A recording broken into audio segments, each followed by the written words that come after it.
Saturday, Sunday, Monday, Tuesday, and soon Wednesday.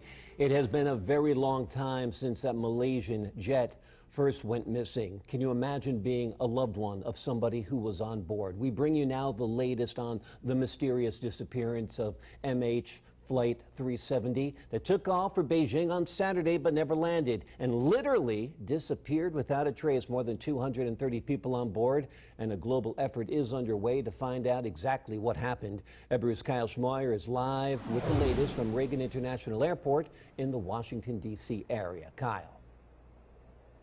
Well, Logan, you know, as you ticked off the days there, in these types of situations, usually as the days go by, we get more information and helps to start to fill in the pieces of the puzzle and answer some of the questions. But it seems just the opposite in this situation as major developments come out today that we learn as this plane left Kuala Lumpur and was supposed to be heading for Beijing. The plane at one point, according to authorities, did a U-turn and started heading back in the direction that it came from. And so today, investigators are kind of back at the same situation, looking for the plane in a different location, but still asking the question, what happened?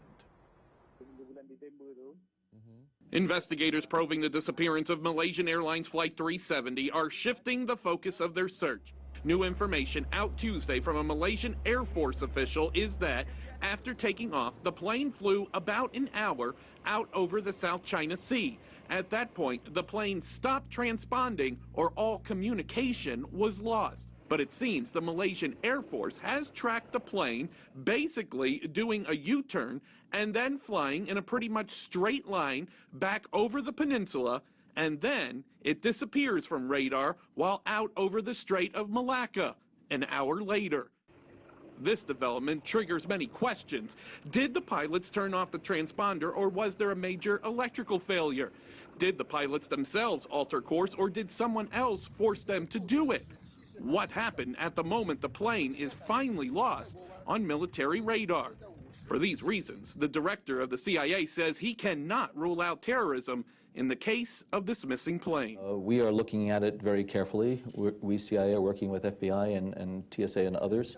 Our Malaysian counterparts are doing everything they can to try to put together the pieces here, but clearly this is still a mystery, which is very disturbing, and until we actually can find out sort of where that aircraft is, we might have an opportunity to do some of the forensic analysis that will lead us in the right direction. And as we reported first yesterday as well, NTS investigators and also technical advisors from both the FAA and Boeing, the maker of the aircraft, are on scene trying to help investigators over in Malaysia. But tonight, Logan, still a lot more questions remain. We're getting few answers. We have new information, but information that's posing a lot more questions. Kyle, is it possible that this plane is literally or was literally flying under the radar?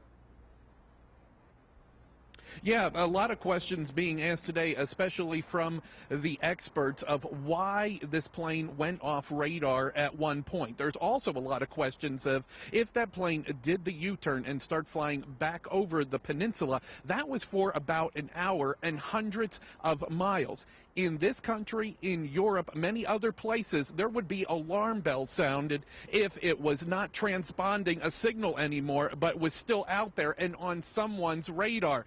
Jets would probably be scrambled. It would probably be surrounded, especially given the events of 9/11. Those questions being asked tonight, why that didn't happen over in Malaysia, those questions still need to be answered in the days to come. We're live tonight at Reagan National. I'm Kyle Schmoyer, Ebru News. All right, Kyle, thank you so much for that report.